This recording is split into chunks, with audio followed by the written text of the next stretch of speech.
আসসালামাইকুম, আশা করি সকলেই ভালো আছেন। আমার হাসনাহেনা গার্ডেনের পক্ষ থেকে সবাইকে স্বাগত। আমি আমার গার্ডেনে করমদা গাছের ভিডিওটা নিয়ে এসেছি। দেখেন আমার ছাদে মাশাআল্লাহ এর আগেও আমার ফলের ভিডিও ছাড়া আছে। ঝড়ে একবার সমস্ত ডাল ভেঙে গেছিলো, তখন আমি একটা ভিডিও করছিলাম প্রথমবার। আর আবারও 2 বছর পর আমার এই গাছে দেখেন মাশাআল্লাহ এই গাছটির বয়স এই 5 বছর, কি প্রচুর পরিমাণে ফল এসেছে। প্রচণ্ড বাতাসে গাছটা শাখাগুলো সব নুয়ে পড়ছে, অনেক শাখা ভেঙেও গেছে, অনেক ফল ঝরেও গেছে। তারপরেও দেখেন পেকে গেছে সব ফলগুলো, চমৎকার লাগছে। আমরা এই করমজা গাছটা খুব সহজেই ছাদে কিংবা বাড়ি আঙ্গিনায় যে কোনো স্থানে আমরা লাগিয়ে এইভাবে ফুল বা ফল আনতে পারি খুব সহজে, কারণ এর পরিচর্যা ছাড়াই আমরা খুব সহজে এর ফল পেতে পারি। এই গাছে ওইভাবে কোনো পরিচর্যা আমাদের করা লাগে না। আর এই ফলটা বর্তমানে সবসময় বাজারজাত হিসেবে এই করমজাকে এখন চেরি ফলে পরিণত করার জন্য এটা ব্যবহার করা হয়।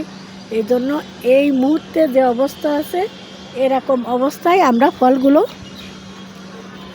তুলে নিতে পারি। কি এর আরও 5-7 দিন আগে তুলে নিলে ভালো হয়। যারা চেরি ফল বাজারজাত করার জন্য চেরি ফলে পরিণত করতে চায় এই অবস্থায় তুলে নিলে সবথেকে বেস্ট। এই ফলটা কাঁচা অবস্থায় চেরি ফলটা করার জন্যই খুবই ভালো হবে।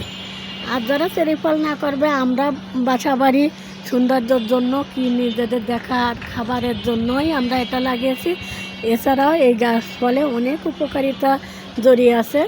এর অপকারিতা বলতেই শুধু একটু কোয়াশ এর আটাটা, তাছাড়া সব দিক থেকেই উপকারিতা। শারীরিকভাবে যাদের ডায়াবেটিস আছে, হার্টের সমস্যা আছে, এই ফলটা খুবই উপকারী তাদের জন্য।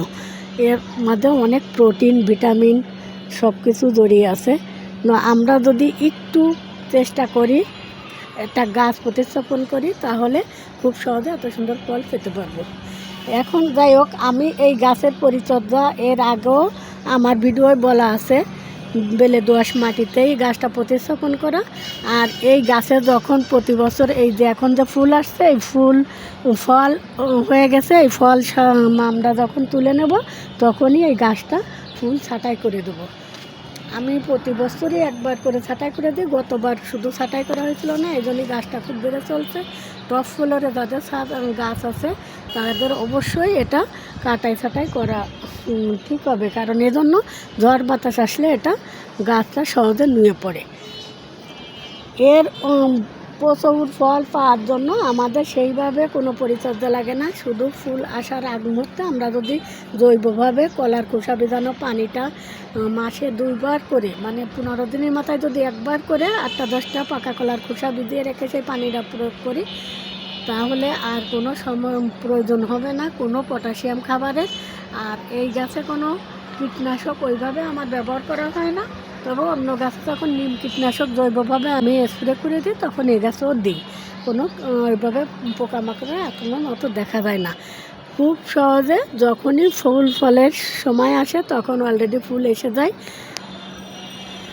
তা আমরা এভাবেই মানে খুব সহজেই ফল আনতে পারি এই গাছে। আর এই গাছের বিচি থেকেই, এই ফলের বিচি থেকেই আমরা চারা খুব সহজে সংগ্রহ করতে পারি। এই ফল যদি একদম পেকে যায়, পেকে গেলে আরও এক খয়েরি কালারে যাবে, তখন নরম হয়ে যাবে, তখন এই ফলটা আমরা বিচিটা সংগ্রহ করে রেখে কোনো জায়গায় ফেলে রাখলে, প্রতিস্থাপন করলে, তাহলে সেখান থেকে আমরা সহজে চারা পেতে পারবো। আর 2 বছর বয়স থেকে এই গাছে অলরেডি আমরা ফল পেতে পারি এভাবে। আর 3-4 বছরতে কথাই নেই, আমার এই গাছ প্রতিস্থাপন করা এই 5 বছর এসে দাঁড়ালো। আর তার মধ্যে এখন দেখেন গাছটা, আর যারা মাটিতে লাগাবে তাদের তো প্রশ্নই ওঠে না, গাছ ভর্তি ফল পাবে। আর গাছ যত বড় হবে তত বেশি, যত শাখা বৃদ্ধি পাবে তত বেশি ফল পাবে।